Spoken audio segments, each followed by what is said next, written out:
want to talk to you about the type of duelist who is very unlikely to ever improve. So, this is the perpetually unlucky type of person who says things like, of course he had to draw Dark Luke. Why didn't I draw Dark Luke? Of course I had to draw Driver. He's always drawn the out. If only I could draw the out, then I could also win it. This type of player is extremely unlikely to ever improve because they are failing to recognize basic patterns in gameplay and how their actions, either through deck building or actual gameplay, is resulting in them losing many more games than they actually should be losing. And this is tied to a major life lesson. One of the most interesting life lessons that I've heard is about the perpetually unlucky person. The type of person who says basically the same things as the perpetually unlucky duelist. Why did this have to happen to me? This type of thing always happens to me. This doesn't happen to other people. I would be doing so much better if this type of thing didn't happen to me. These types of people aren't going to get better at life or whatever it is that they're trying to do because they don't recognize the basic patterns, the basic causality that is causing them to lose duels or lose in life. So, I will show you initially just some basic high-level dueling book gameplay in the background, but I also want to show you some interesting ideas that tie into this game of how you can think about creativity in your deck building and in your gameplay without destroying your own competitiveness. And how an interesting example of a pro player that I like, one of my favorite pro players that I follow all the time, interesting meta calls that he has made that allowed him to play or win many more games that he otherwise would have won without actually having to become a more skilled duelist.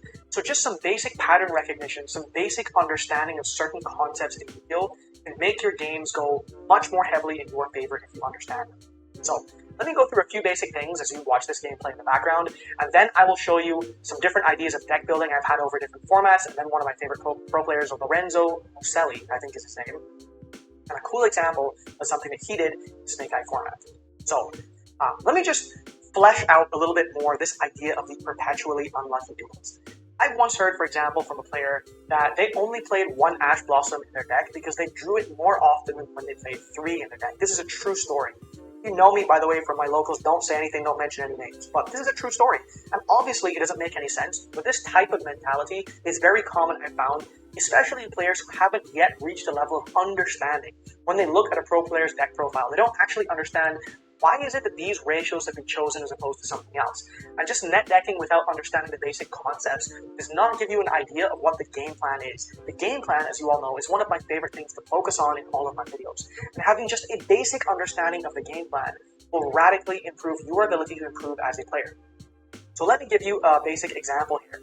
So this guy, Lorenzo Muselli, he often, not always, but often will try to think, if I am playing the best deck or one of the best decks in a given format, are there any adjustments, basic adjustments to deck building and game plan that I can make will radically increase my chance of winning without me having to become a much better player and outplay my opponent every single game? So, for those of you who do not remember Snake Eye format or have intentionally wiped it from your minds, let me give you some basic context here to explain why such a basic idea make you win many more games and you don't have to think of yourself as being a perpetually unlucky duelist.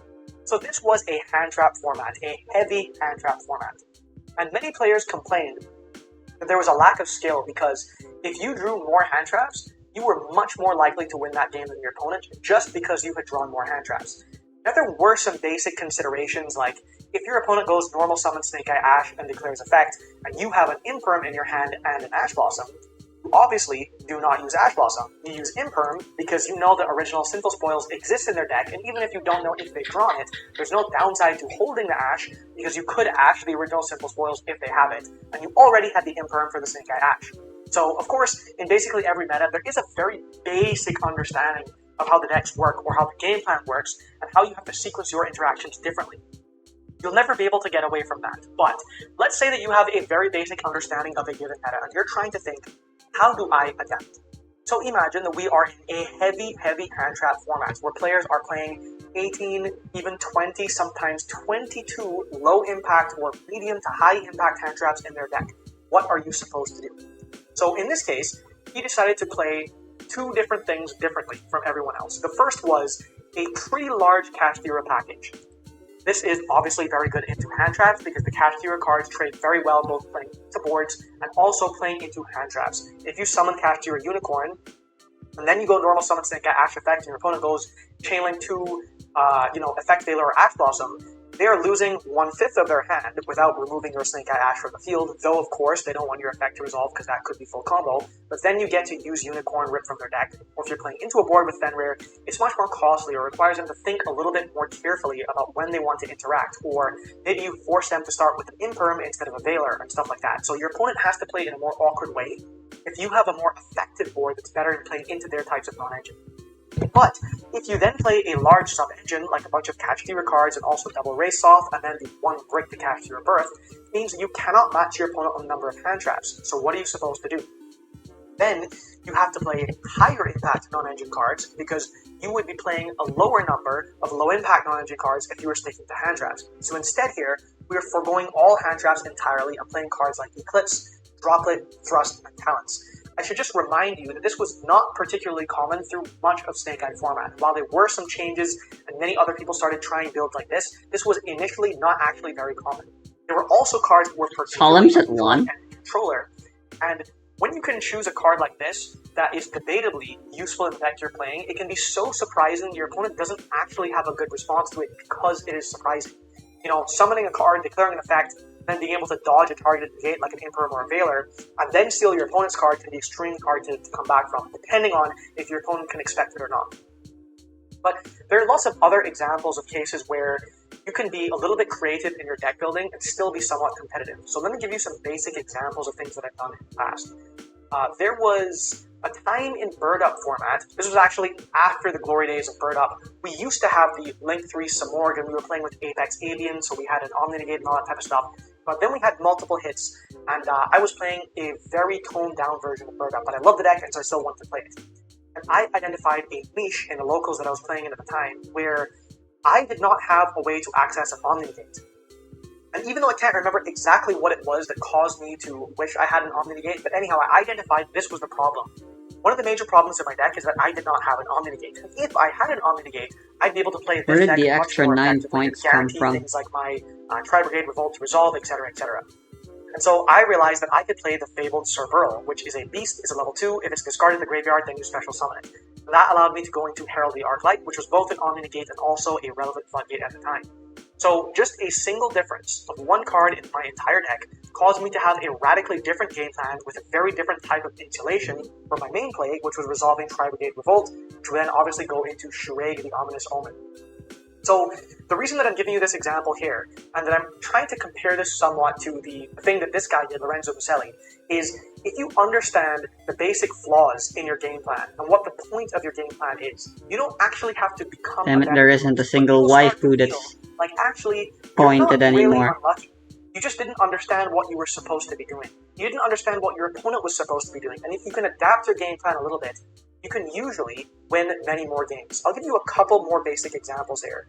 So another one was a Math Mech deck that I got some help from Nesh on.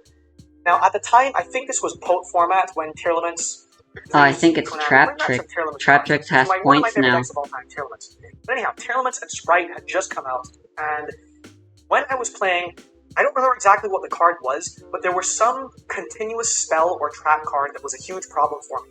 And I figured out, actually this was Nesh's idea, that Cynet Crosswipe was a good response to that type of card. So much so that we decided to put it in main deck. So the idea here was playing into a board, you would be able to use this card and possibly also dodge something like a target negation on your monster. But you could also set it, because I don't remember if it was Skill Drain or something else, but if you were going first, you could also set it and you'd still be able to use it as some other type of interruption. And in this particular deck, like ideally you always wanted to work with deck. So it's a Cynet card, but also, because you have to tribute a monster, you don't want that resource to be lost. But if you have many ways to access Diameter, and this brings something back from the graveyard, then you often can recoup the loss from having to tribute a Cyberse monster from Cynet Crosswipe.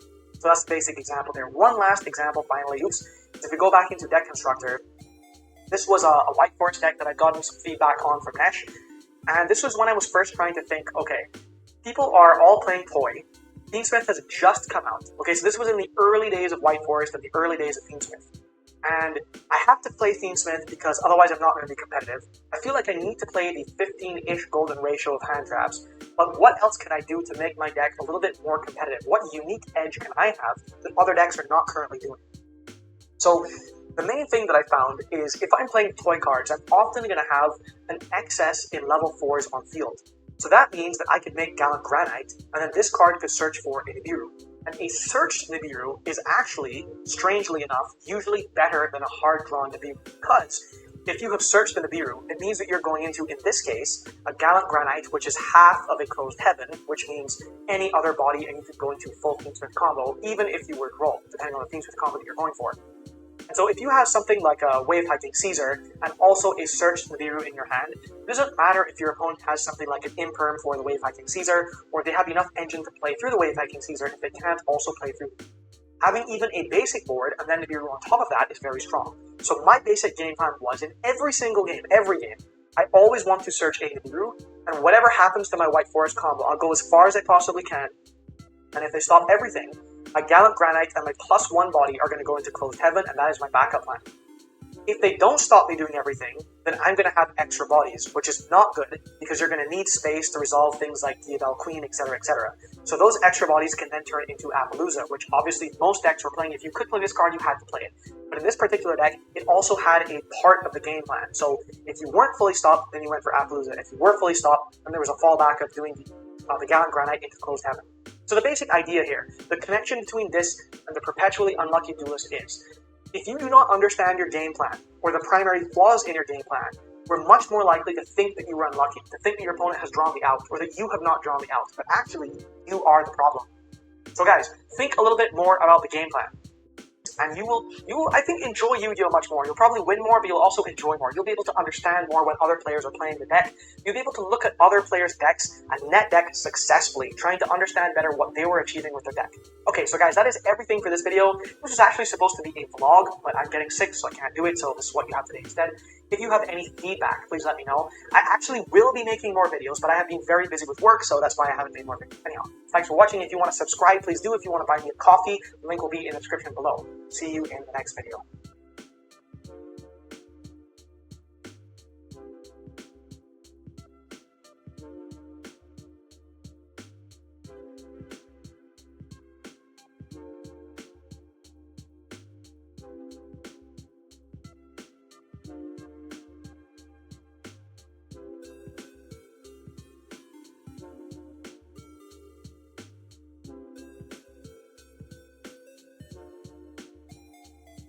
Why was this Yu-Gi-Oh card banned? Part 22. Apocalypse Towers. Towers is a level 10 Earth machine that cannot be special summoned and requires 3 cleaves for its tribute summon. Towers is unaffected by spell traps as well as monster effects from a monster with a level or rank less than its own. Special summon monster lose 500 attack and defense, and with return you can force your opponent to send a card from their hand or field to grave. So why did it get banned? When Towers came out in 2014, unaffected monsters were exceptionally rare and hard to summon. There's a reason we call them Towers and not Venomenagans. Because of this, most decks didn't have plans for dealing with monsters like this, especially ones as resilient as Towers. This led to games ending the moment Towers hit the field. Decks like Burn and Kibes famously struggled to beat cards more than 2500 attack, and El Shaddai contract with helpless against a normal summon Towers. The only convincing out was Diamond Crab King, who set its attack to 3000, bypassed Towers restriction, and crash. Unless you lived in Europe where you wouldn't have access to this card until Towers was already banned, which happened in 2015. It wouldn't be unlimited until 2018. So what happened? Master 04 completely destroyed this card. Now the pendulums were significantly worse, it was harder to get the necessary tributes, and Link monsters existing meant that most decks sent out Towers without even trying. Not even mentioning the fact that decks are just more equipped to deal with a card like Towers. Couple of cards I want to see next. Why was this Yu-Gi-Oh card banned? Part 22. Apocalypse Towers. Towers is a level 10 Earth machine that cannot be special.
I know. Because apparently Brandon's the best way to play Draco Tail right now. I know the next best thing I wanna be playing for this format.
Nice spelling, bro.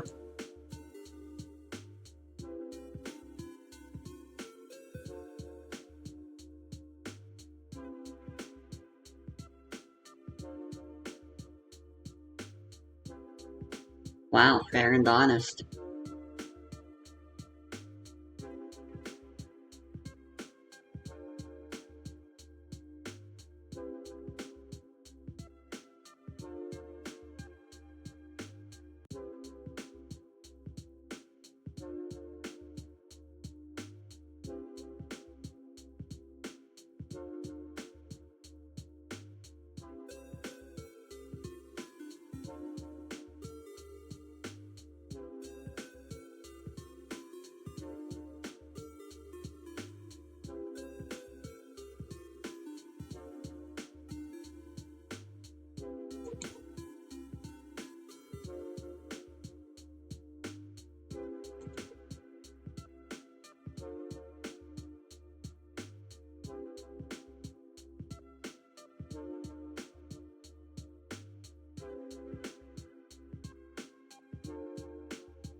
Not even running Emerald Bird anymore, huh?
Keep Imperm. I want to see how good it is.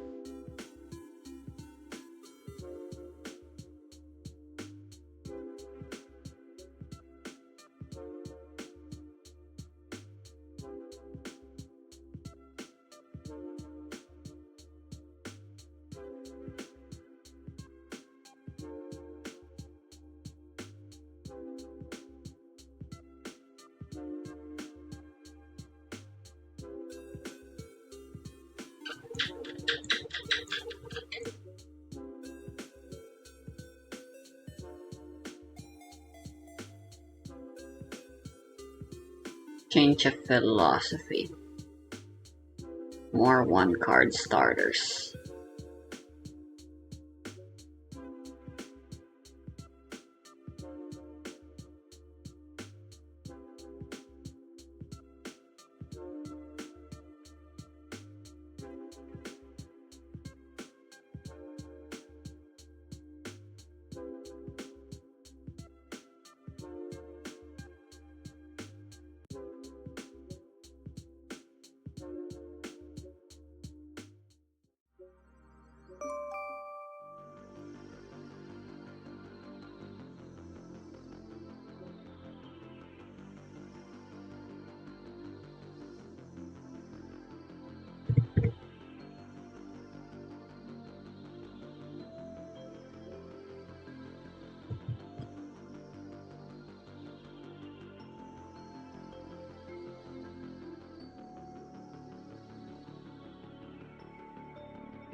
I've been playing Yu-Gi-Oh!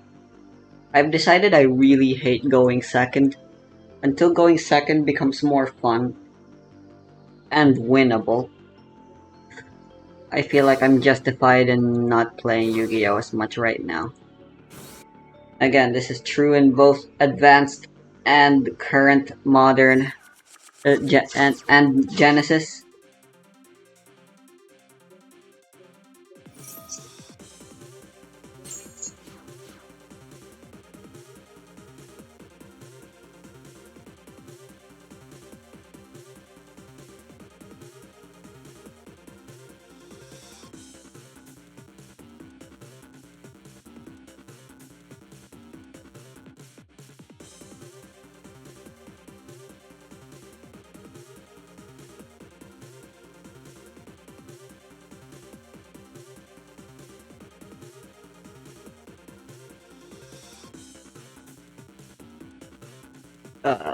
I guess Almirage is the bridge, but it does. We don't have any way to search yummies.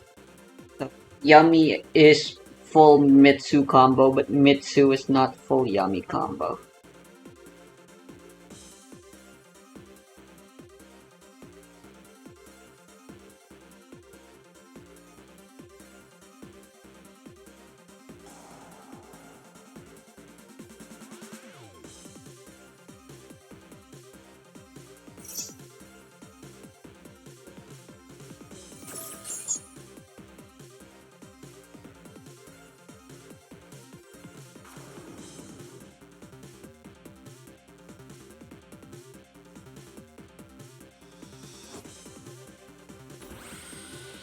Uh,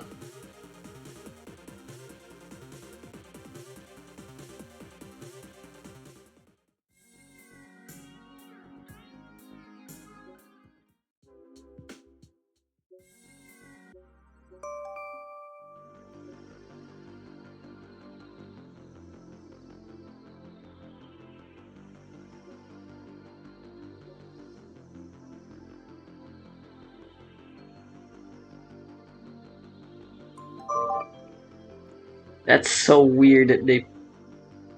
What the fuck are you talking about? Goddamned OCG Almirage, I don't get you.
Ah, sure. I drew mirror as well. So preparation of rights is dead. Wow, I only drew one card.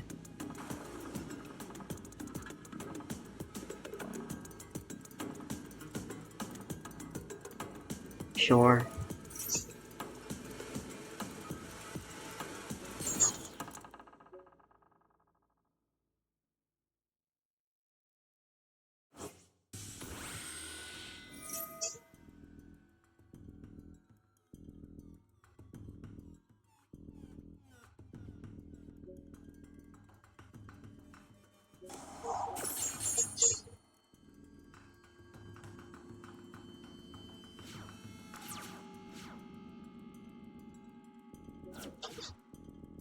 We fucking win. Let's go.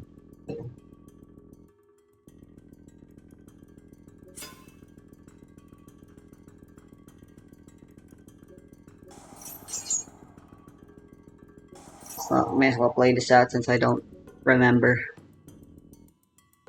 exactly how this is supposed to go.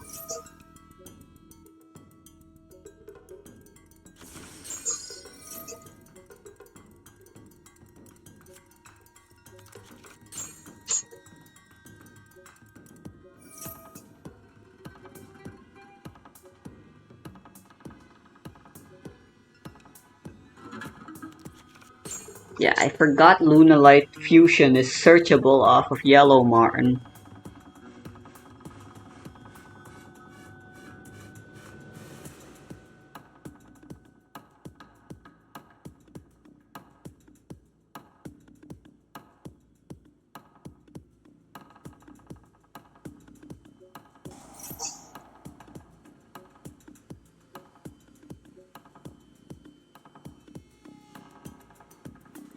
Oh, from the deck or extra deck. That's awesome.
What do you mean I can only attack with... When and how did that happen?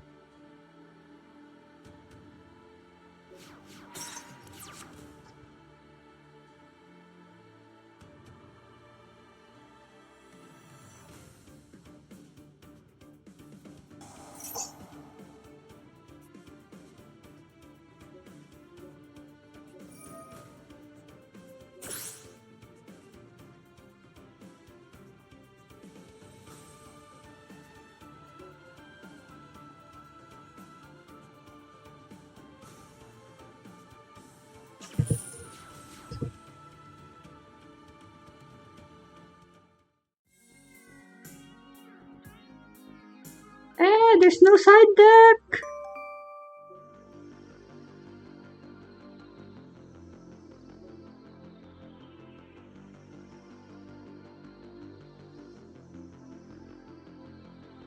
We won purely because we got to go first!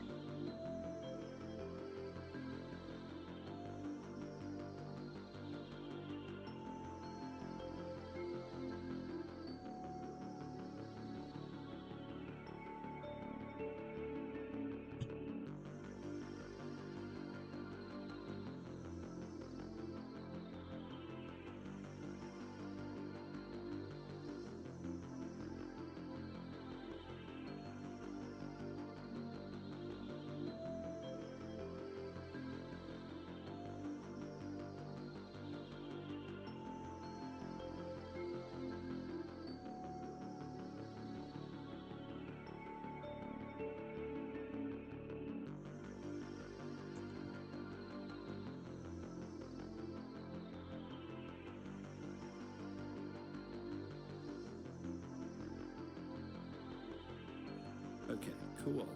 Once per turn, you can also Xyz summon this thing by using one Zodiac monster you control with a different name as Xyz material. If you use an Xyz monster, any Xyz materials attached to it also become Xyz materials on the card. So before you go any further, Am I actually playing Yummy? Xyz summon a monster, you overlay them and put the monster on top, correct? Totally. Think about Abyss Dweller. You like your Abyss Dweller. Remember that's how that works, I don't. right? Sure. Abyss Dweller turns off Graveyard. I don't know what. Okay, you remember that else at least. happens. That's the important part. So mechanically, the Xyz monsters stack monsters underneath to like put a thing on top. And then the cards underneath become essentially part of the card to do things with. So the Zodiacs don't require two, they require just a singular one, as long as it's another Zodiac card. So you can stack a bunch of Zodiacs on top of each other to just get a bunch of things underneath, if that makes sense. Usually when you do this, it's because you don't have a good play. Although, now that I think about it, I intentionally searched Emerald Bird, but I was probably suspicious enough. I definitely should have Ash Blossom this is my opponent. Cause, yeah, look at that. That is so valuable. Oh, right. Okay. Is there any way to, like, I don't see a way to, like, reattach. So this, if there are, like, two critters, two Zodiacers, you summon this, they go underneath, you remove one, it goes back to where it was on the field. It goes to the graveyard. You blow up a card on the field. And then on the opponent's turn, you do it again. And you blew up two things. You can't Ash Blossom this? Two of your materials to the graveyard. So Special summon from deck. What is this? This is a rank 4. Man, it's really tough without, like, I don't feel like I have a sense of this creature type. Like, do they punch for much damage? Are they aggressive? No. I would say they're more controlled than aggressive. Kind of value pieces? Because I'm like, is the point like that you get to hit with one who has very high attack stats, and you hit with another who has very high attack stats, then you play this, put them both underneath, and then you get to kind of hit again with all those attack stats again? Because that would be more like an aggressive strategy. The whole gimmick is that you can constantly... Man, do I fucking love Baguska.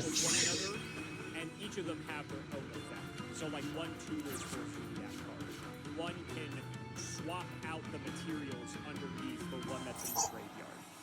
They all do certain things, but because you keep stacking a new one on top, you always have materials to use the effect of the next one. And when you blow up the one thing and it all goes to the graveyard, are you kind of starting over, or is it kind of the value game where they all get more of them?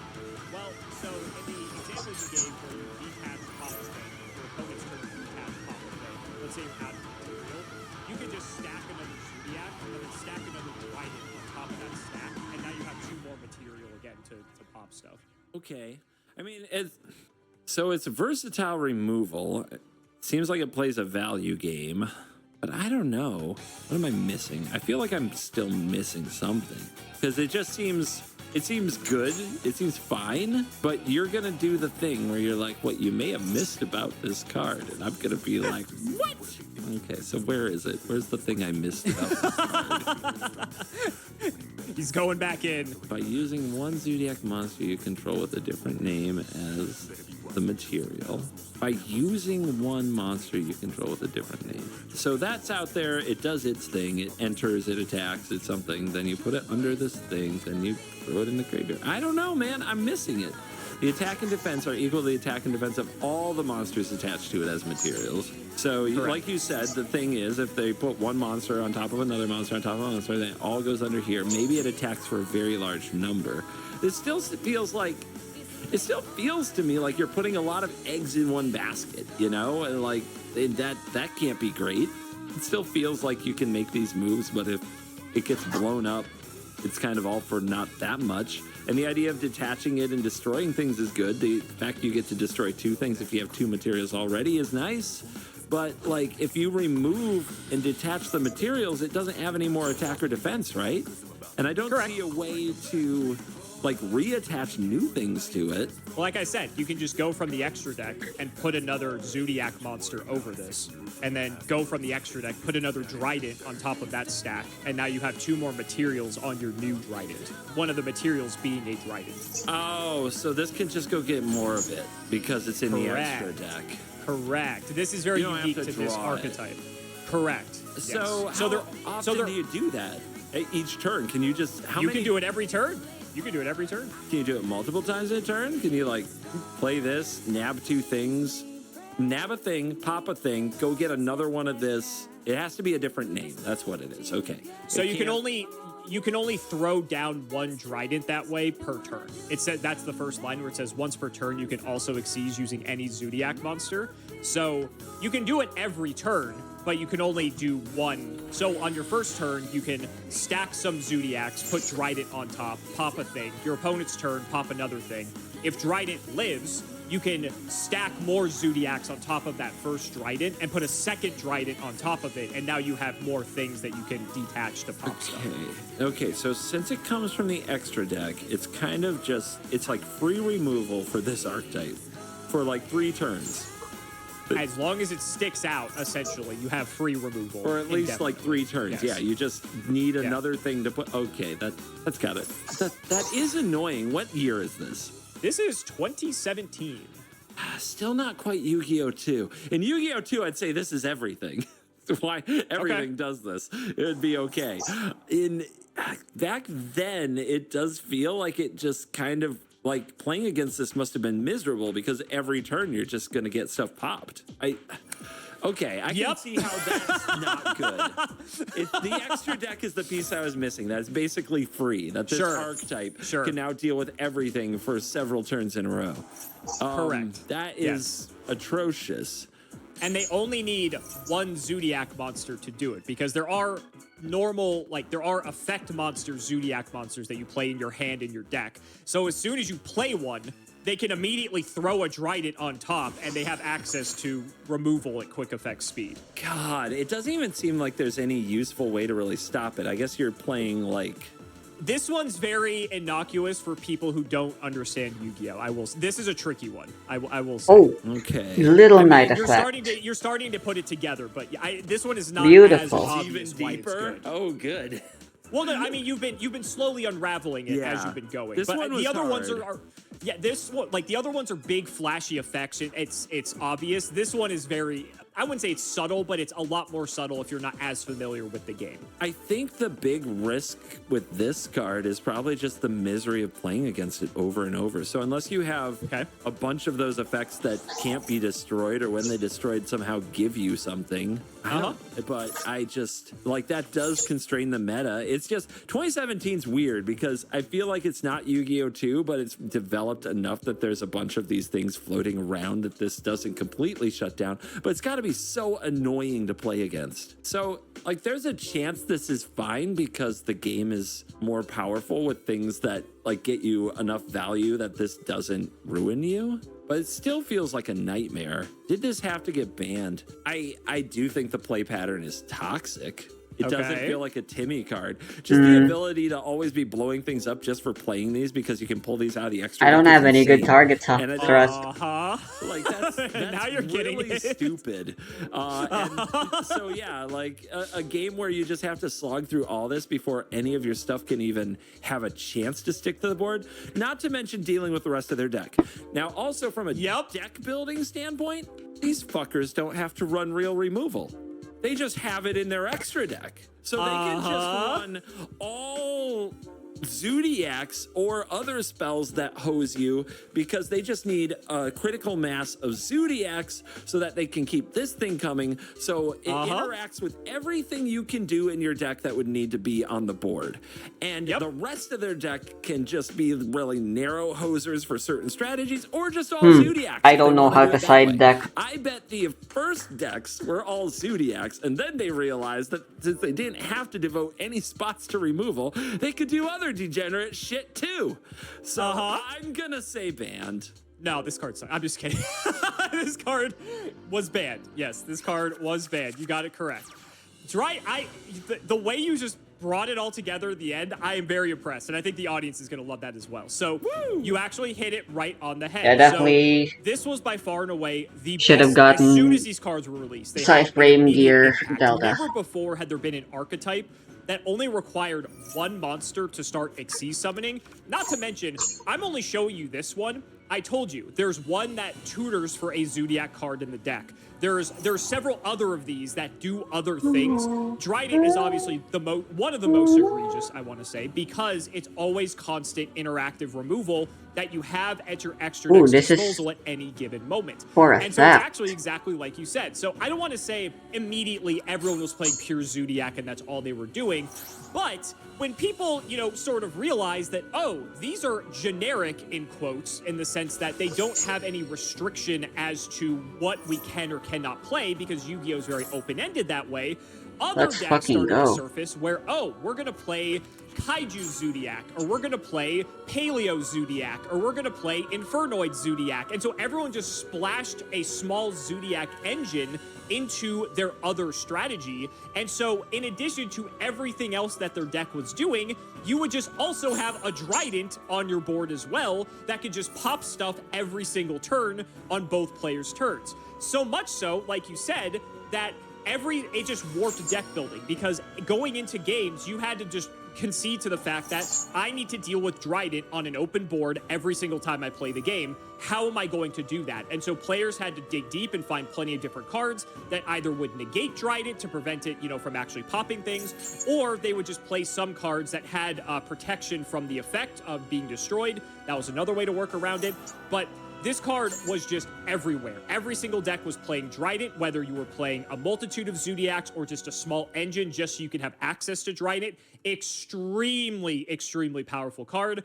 So much so that they did eventually ban it, because people really hated seeing this card, because it was just every single game you were staring down a Trident plus whatever else your opponent's deck was capable of doing. Personally, I love this deck. This is, even though the play pattern sounds toxic, there's a lot of interaction between like Zodiac decks of the back and forth that it's like some of the best Yu-Gi-Oh! Because of how interactive it actually is. So even though it's all centralized around a very banned card, it actually makes for some of the most interactive Yu-Gi-Oh! And I think it's a lot of fun, personally. But that's just my take on it. Yeah, of course you would. Of course you would say that was good Yu-Gi-Oh! And one thing you overlooked... Thank you. Yes, go on. I know you were waiting for it. If your Trident survives for the turn, let's say, and the turn comes back around to you, instead of just overlaying more Zodiacs on the first Trident that you summoned, you can summon a second Trident because these don't have a hard once per turn. They have a soft once per turn, which means it's once per copy. So if you're able to set up double Trident with material, the game is just over. Because then you're popping 2 cards per turn on both turns. And that was basically just a checkmate. Doesn't happen often, but if you got your opponent in that situation, they were just dead to rights. Yikers. Yikers. Yeah. Maybe I'll show you the whole archetype for Zodiac one day. Maybe. That's a very...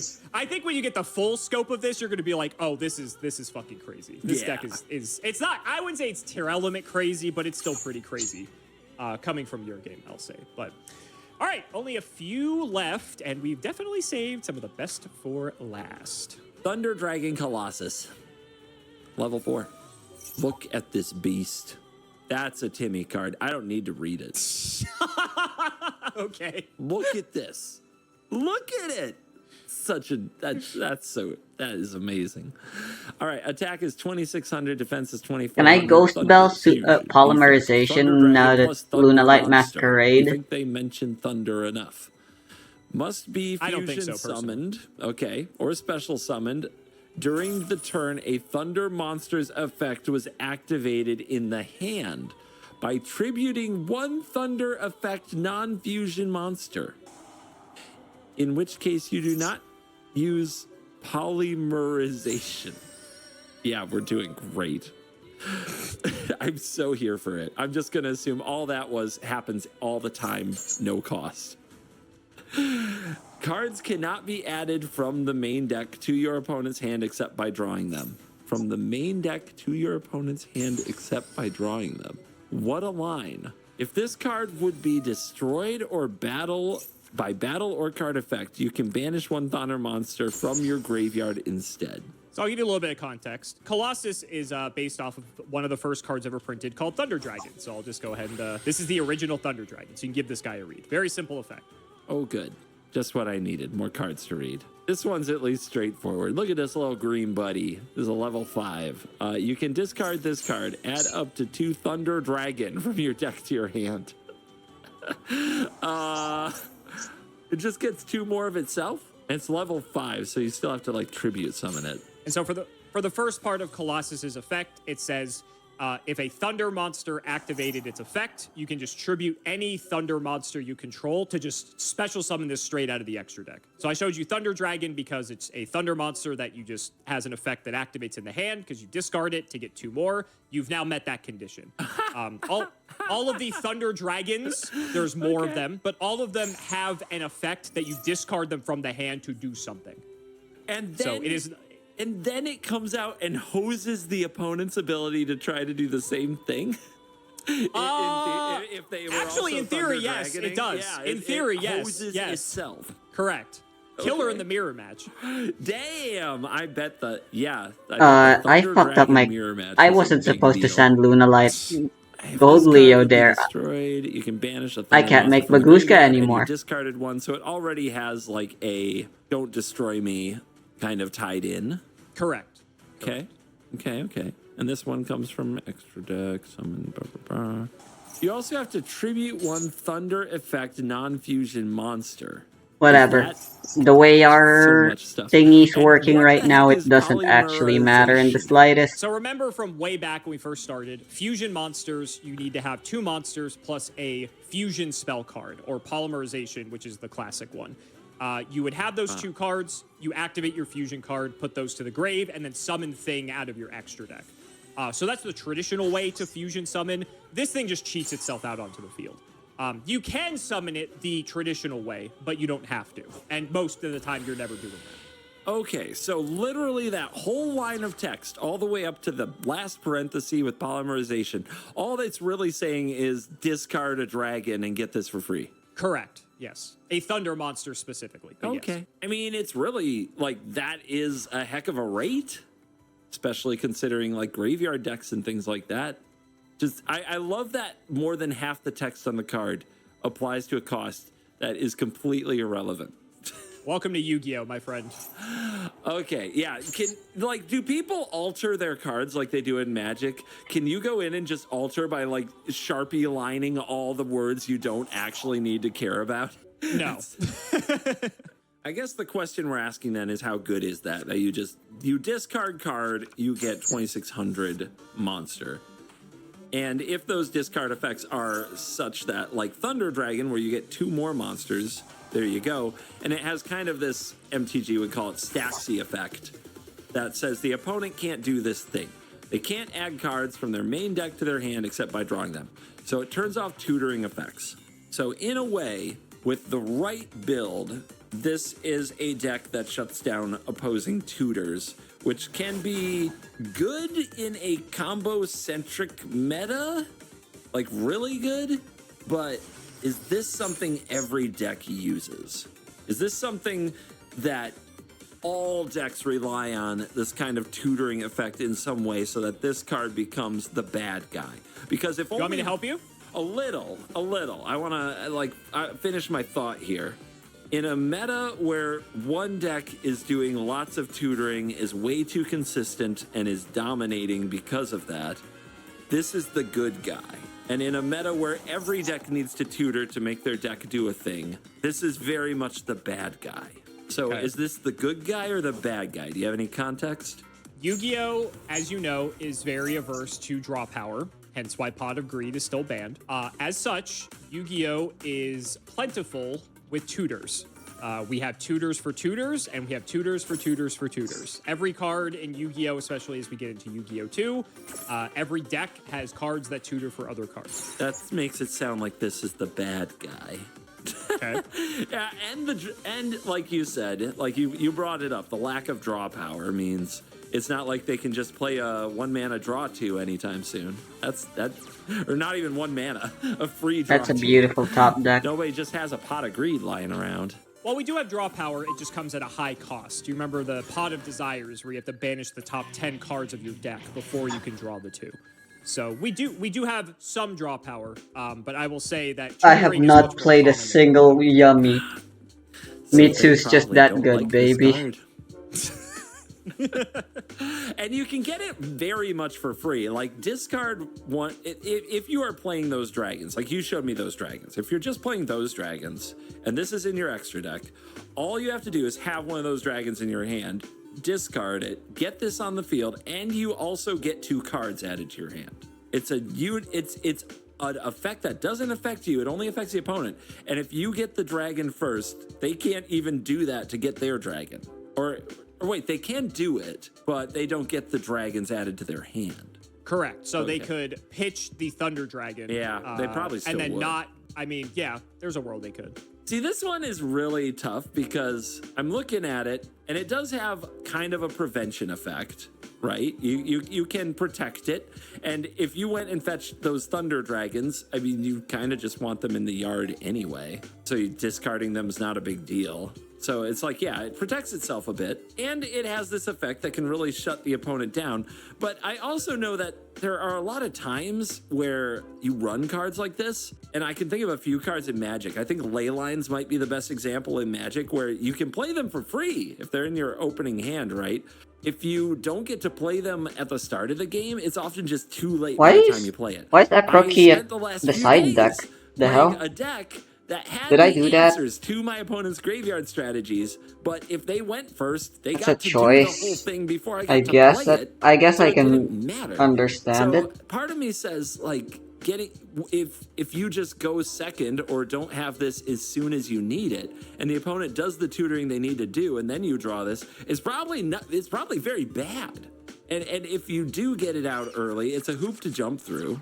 Like, I want to say it's banned, but I also have these alarm bells that is like, things don't always work out the way you want them to. This one's a tough one for me. I am really on the fence. I've been doing all right. What's your gut telling you? Yeah, I've been doing all right. So I'm going to use my gut, and I could be like, I'll probably be wrong on this one, but we're going to 50-50 land because that's how I feel. This is a coin flip to me. I'm going to say not banned. Final answer. You would be correct. If it wasn't for the fact that it was banned for several years, because it is currently unbanned, but it was banned for quite a few years. So one thing you may have missed, my favorite phrase for you, is when you use the ability to discard a Thunder to do whatever, and then you tribute a guy to bring out Colossus onto the field, there's nothing stopping you from tributing Oh, we're another only playing Thunder one guy ritual. and summoning a second Colossus to your field, or a third Colossus to your field. As long as you have some Thunder guys on the field to get rid of, you could hypothetically end on the very first turn of the game, or if you're going second, you could summon 3 of these guys out, and they're still 2,600, and 3 of them is lethal if you get in directly with everything. Very, very frustrating and annoying card. This is a very polarizing one. A lot of people like this card, and I would say many more people hate this card. Just the fact that it's a floodgate that prevents your opponent from playing the game. That's not very fun. There's a lot of tutors in Yu-Gi-Oh, and that's the main way that people play the game. Similar to Trident, there were some decks that weren't even Thunder Dragon decks that would do their thing and also have a Colossus on their board. I thought you had to discard after searching off of Yummy Cupsy. What the fuck? Even more stuff in addition to everything else. And that was very frustrating. The fact that it protects itself too is very irritating. So it did get banned for a time. It's legal now just because these decks are kind of power crept, to be honest, and it's just kind of... It's still a really good card, don't get me wrong, but it's just not really... The game has sort of just evolved to the point where we're kind of like past something like this being good. Because this card was like from 2018, I want to say. So it's definitely an older card for sure. Has to all be like beast monsters on the field? That kind of sucks. Yes, I mean, look at him. Too cool to be legal. He is very... I mean, he's a very cool... Good he's a very cool card. Very good looking card. And it's cool because it's a retrain of a very old card. That original Thunder Dragon is from the second set they ever printed. And so, fun of the Eternal format. We get retrains like this all the time. 2 left. Oh boy. Oh boy. Dude, it's too sparkly. What are we doing here? Just, oh my god, anime. What the hell? Anyway, it's a level 8 Masterpiece.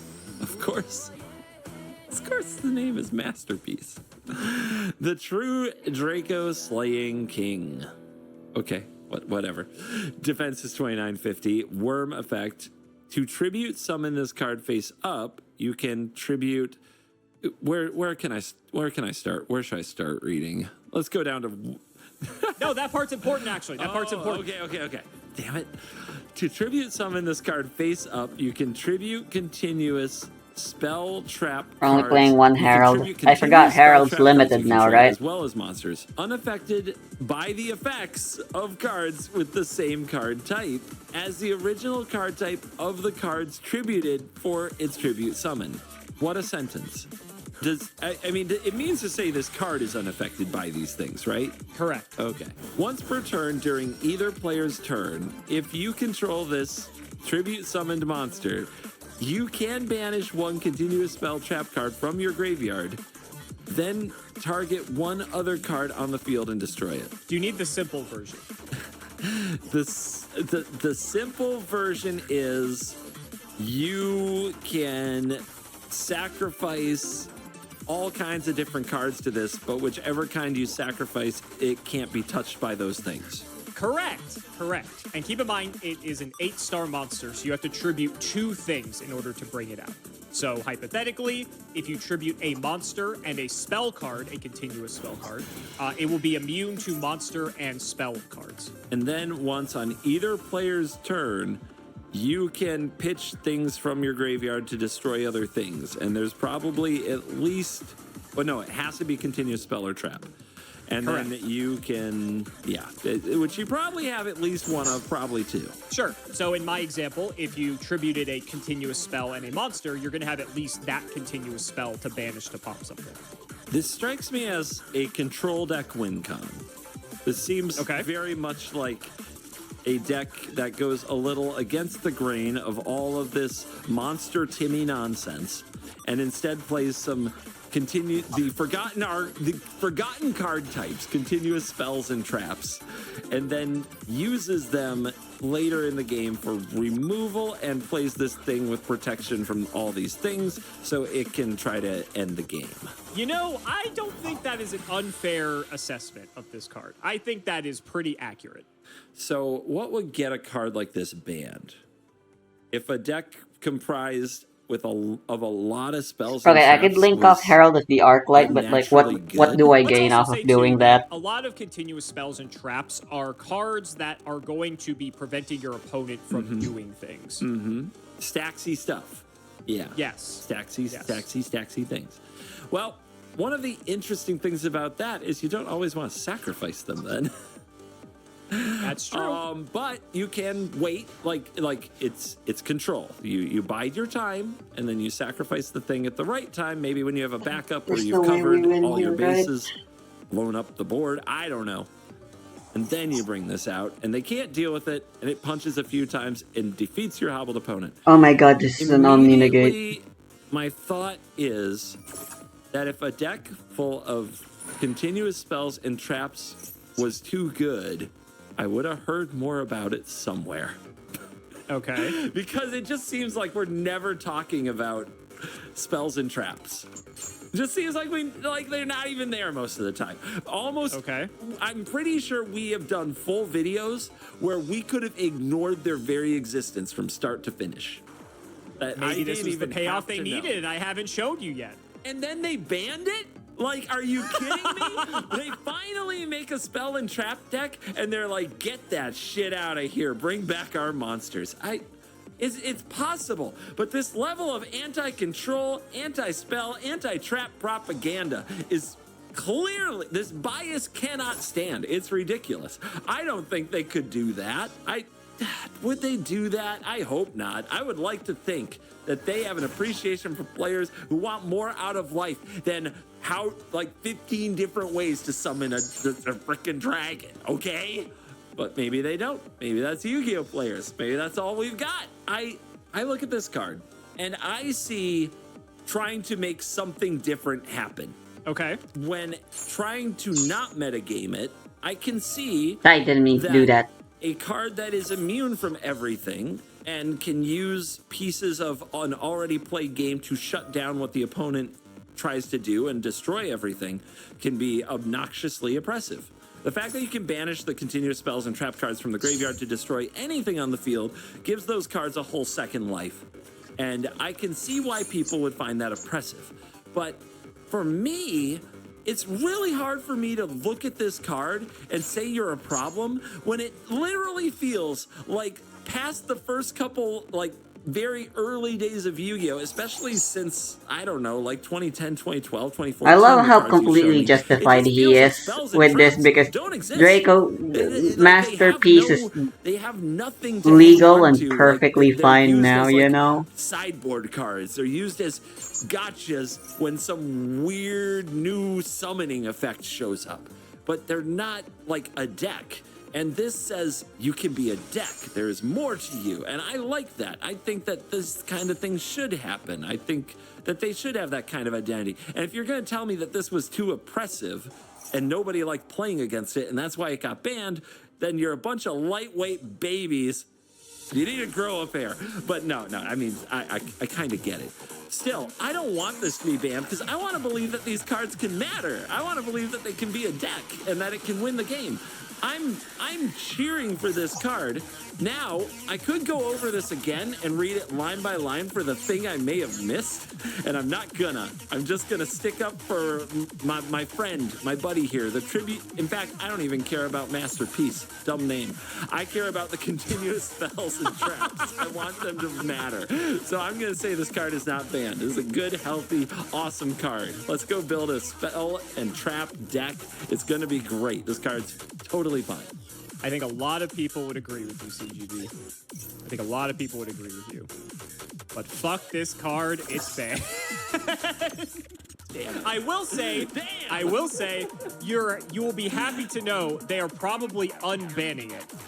It is unbanned currently in the OCG, and they're probably going to unban it here soon in the TCG as well, because typically that happens more often than not, because I think they're reprinting it. If they didn't already reprint it in the OCG, I think they're also reprinting it here in the TCG. But this card is so miserable to play against. So the reasoning for that is it's only immune to 2 of the 3 types of cards in the game, Monster, Spell, and Trap. Generally speaking, most decks are playing monsters and spells. So it's always going to be immune to 99% of the decks that you're playing against. And if you happen to stumble into the decks that have trap cards in them, or like primarily trap cards, the more controlling decks, then you just tribute it with a trap card. It's immune to everything again anyway. And so it's like, oh boy, look at this fun, non-interactive card that I have to work my way through that basically is unkillable. Yeah. Yeah, it's you would love it. You would love it. The deck that there are multiple decks that played this, but the one, literally what you described, it is like Masterpiece Turbo. It is like 3 copies of Masterpiece, and then like all spells and traps, and that's all the deck is basically. Yeah. You would love it, and it's a bunch of just like stacks like stuff that makes the opponent is miserable. That would be, you get to play some of like the most broken draw cards in the game as well. Oh man, you would love it. This would be right up your alley. So maybe when Masterpiece is legal again, I show you Great that special deck. summon. Yeah, fuck this card. This card is so miserable. And there are people who will die, like you, they will die on the hill that this card is perfectly fine and balanced. No. The fact that you're immune to 2/3 of the card pool is bullshit. And there's other cards that go along with this that make it even more bullshit. But by himself, this card is so miserable. And a lot of people would say it's like 8 years old now. There's plenty more ways to deal with it. Whatever. I hate this card. A lot of people hate this card. But last but not least, CGB, I heard Okay. you like dinosaurs. I heard you're a fan of dinosaurs. I am. Okay. I thought we would end on... Nope, that's more of a god. I mean, it says a dinosaur effect. This is definitely Why a didn't I? Godzilla type vibe. Like, look at the upright standing with the big tail with the scales and stuff. He's a Tyranno. I know, but he's got Godzilla energy, dude. Oh my God. He's got such Godzilla energy. Well, to be fair, I've never played this deck. Classic Godzilla music. Do we have that? Do we get the amount? Let's do some Genesis before I go to sleep. Level 10. Ultimate Conductor Tyranno. So cool. So freaking cool. So this is attack 3500, defense 3200, dinosaur effect. Cannot be normal summoned, of course. Must be special summoned, from your hand by banishing 2 dinosaur monsters from your graveyard. Yes, more dinosaurs. Once per turn. During the main phase, quick effect, you can destroy 1 monster in your hand or field. And if you do, change all face-up monsters your opponents control to face-down defense position. This card can attack all monsters your opponent's controls once each. At the start of the damage step, if this card attacks a defense position monster, you can inflict 1,000 damage to your opponent. If you do, send that defense position monster to the Megalith's graveyard. straight up unplayable Does it now. take damage from the defense position Not monster, unless though? you're flip? Nope. god of top Nope, decking, nope. I guess. So you turn everything of theirs face down. So if they have 5 monsters, you flip them all down, and then this thing runs them all over and will deal 5,000 damage to them. You attack all of them, and they take 1,000 damage. It kills them. What? Okay. You can destroy 1 monster in your hand or field. So you can also destroy a card in your hand.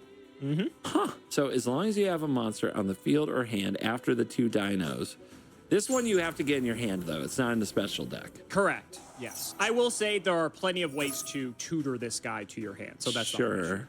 This is a Timmy card.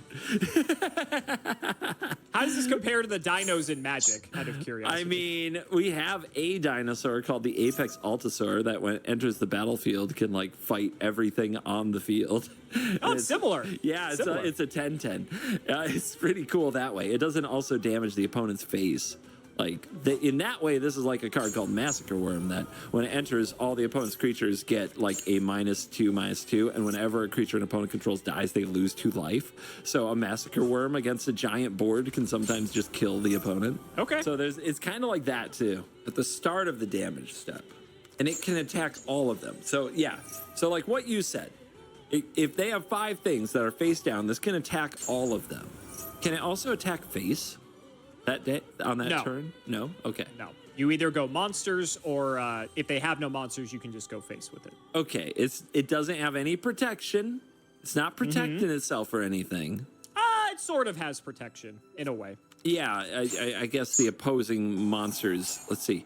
It's a quick effect, right? So if the opponent Right. tries to activate something from a monster, you can respond by flipping them face down. Does that negate their effects? No, but if you do it preemptively. So let's say something has a sorcery speed removal effect.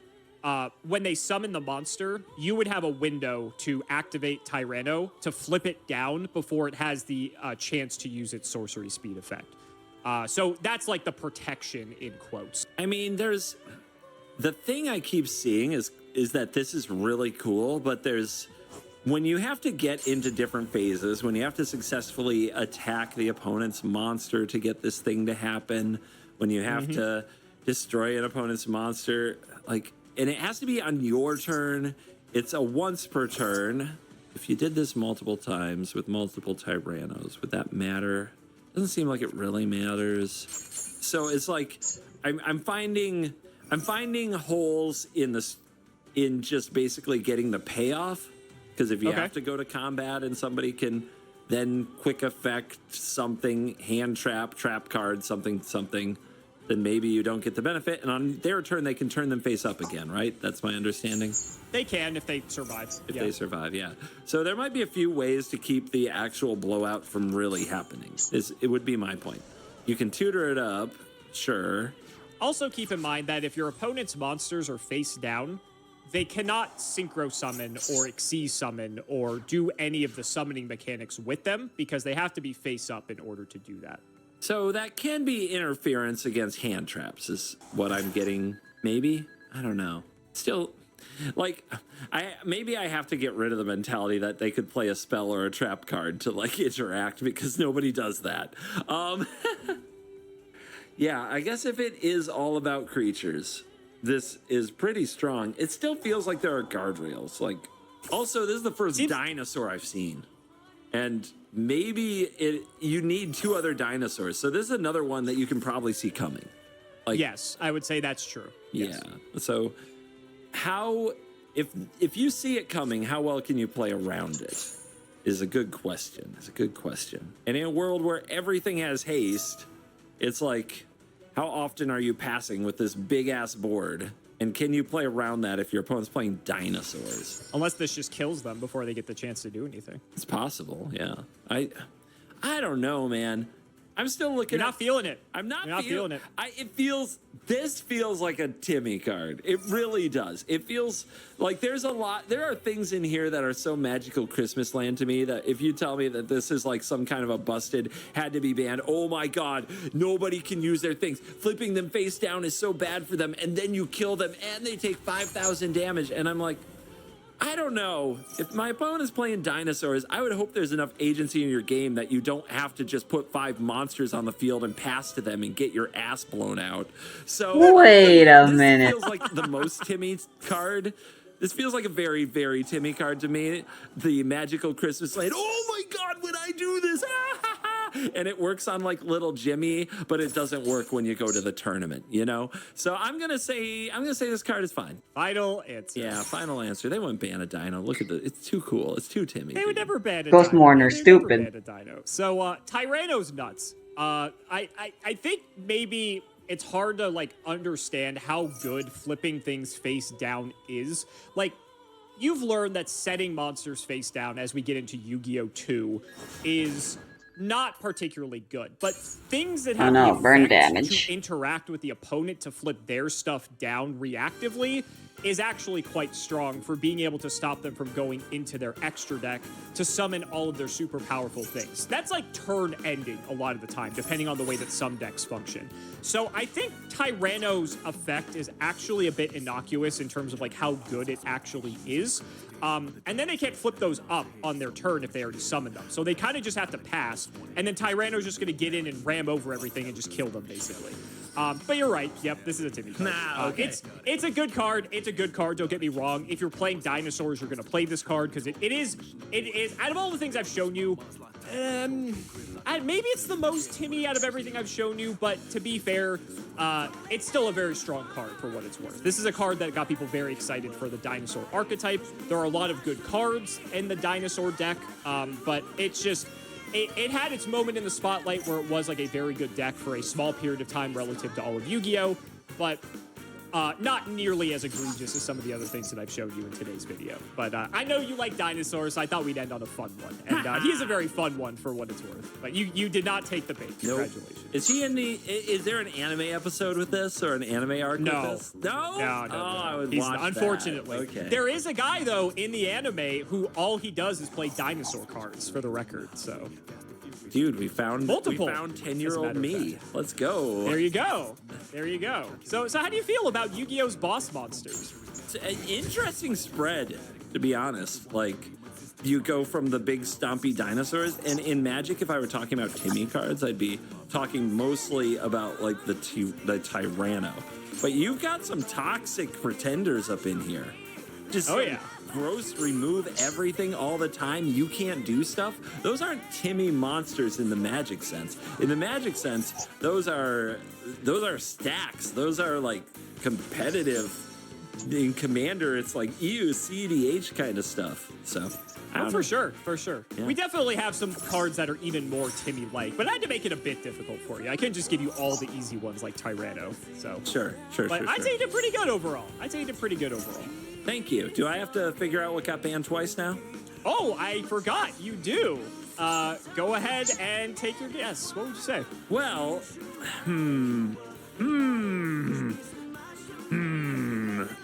going off some of the things, my front runners, the towers is still up there for me. I could see them thinking over time that this became fine, and it was not fine.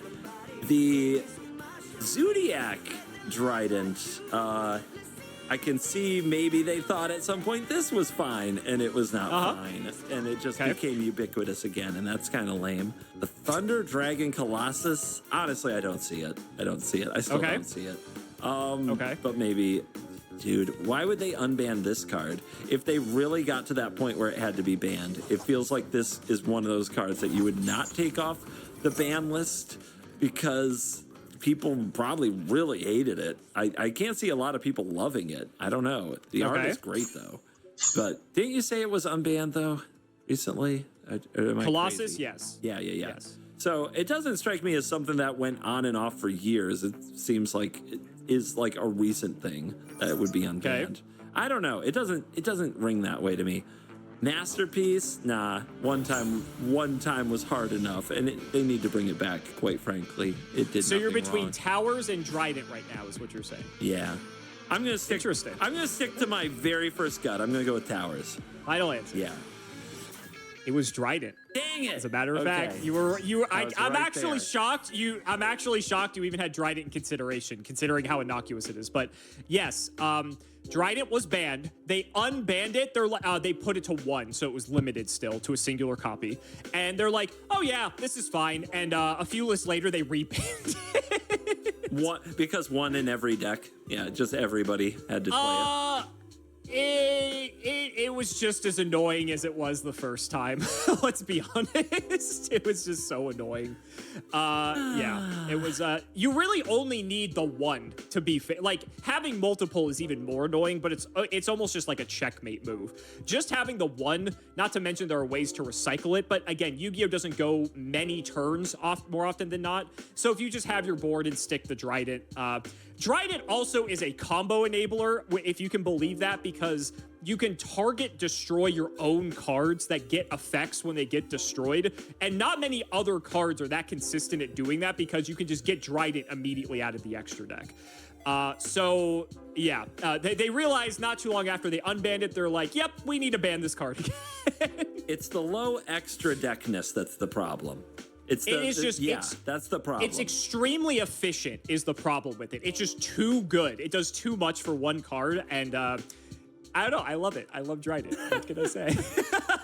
I don't like the toxic cards. I like the cards that let you play the game. I'm like you. I don't want to deny my opponent from playing. I want to have a good game of Yu-Gi-Oh, damn it.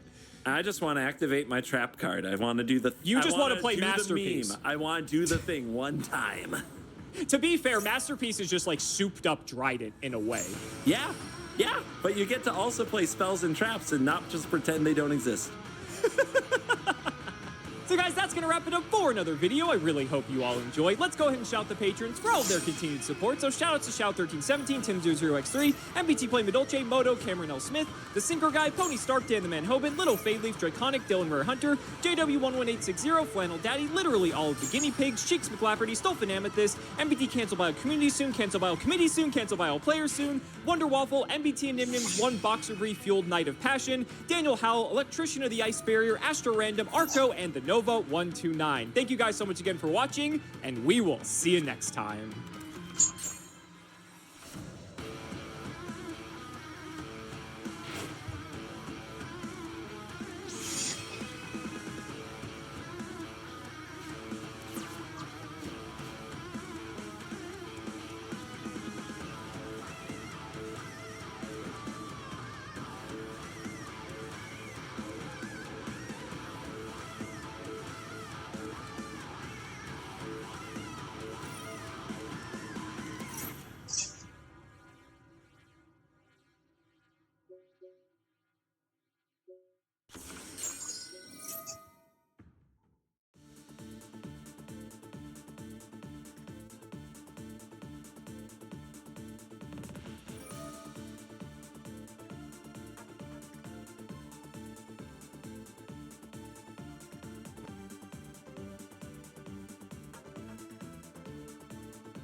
That token's not easy to out.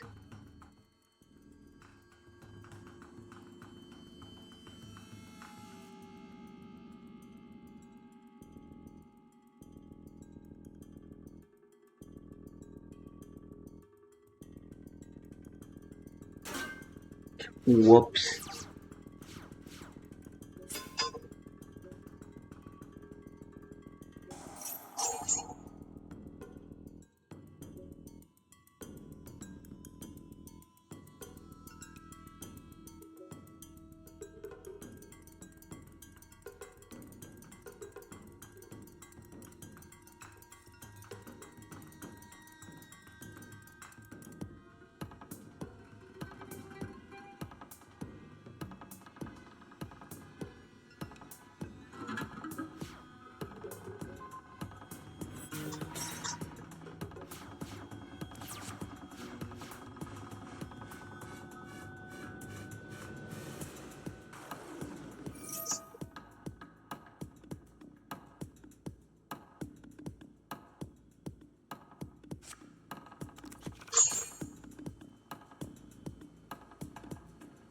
I'm stupid.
I didn't know activating Sakitama. You could activate Sakitama could summon anything. Not just itself. Well, not special summon, but you get what I mean. It's a special summon.